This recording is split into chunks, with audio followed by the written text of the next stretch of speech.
नाज़रीन, कश्मीर में बरसात ऐं ॿोड़ मुतासिरनि जी सहायता लाइ शहरी इतिहाद कश्मीर तरफ़ां इमदादी कैंप लगाई वई। उन हवाले से पेश आहे SS न्यूज़ जे रिपोर्टर गुल सुमरो जी हीअ रिपोर्ट।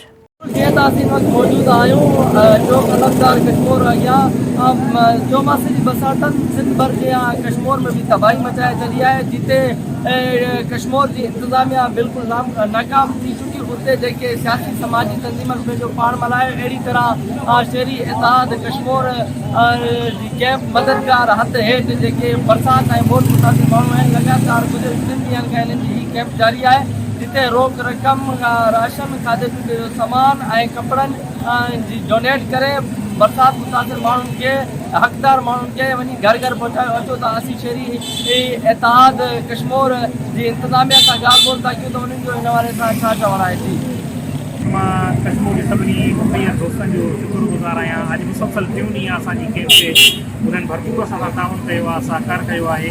ऐं मूंसां गॾु गॾु जेके असांजा ॿिया दोस्त आहिनि, मुखिया दोस्त आहिनि, मां उन्हनि खे बि इहा अपील कंदुसि त हू ज़रूरियात ज़िंदगी जूं जेके बि शयूं आहिनि, जंहिंमें चांवर थी विया, जंहिंमें नंढनि ॿारनि जा कपिड़ा थी विया, नंढनि ॿारनि जी मेडिसन थी वई, मच्छरदानी थी वई, मूंसां गॾु राशन थी वियो, रोक रक़म थी वई, कहिड़ी शइ बि तव्हां डोनेट करणु चाहियो था ऐं डोनेट करे सघो था, तव्हां असांजी कैंप ते अची करे डोनेट करे कयो त जीअं सभ खां वधि जेके असांजा मुतासिर भाइर आहिनि, जेके ॿोड़ ऐं बरसाति मां मुतासिर थिया आहिनि, असां उनजी मदद करे सघूं। इंतज़ामिया जी ॻाल्हि ॿुधी त उन्हनि जो इहो चवणो हुयो त असांजी आस वारे माण्हुनि खे अपील आहे त असांजी वधि खां वधि मदद कयो, जीअं असीं बरसाति सबबु बेघर थी वियल माण्हुनि खे जेके हक़दार आहिनि उन्हनि जी वधि में वधि माली सहायता करे घर घर राशन पहुचायूं। कैमरामैन टीम सां गॾु गुल सुमरो, SS न्यूज़ कश्मीर।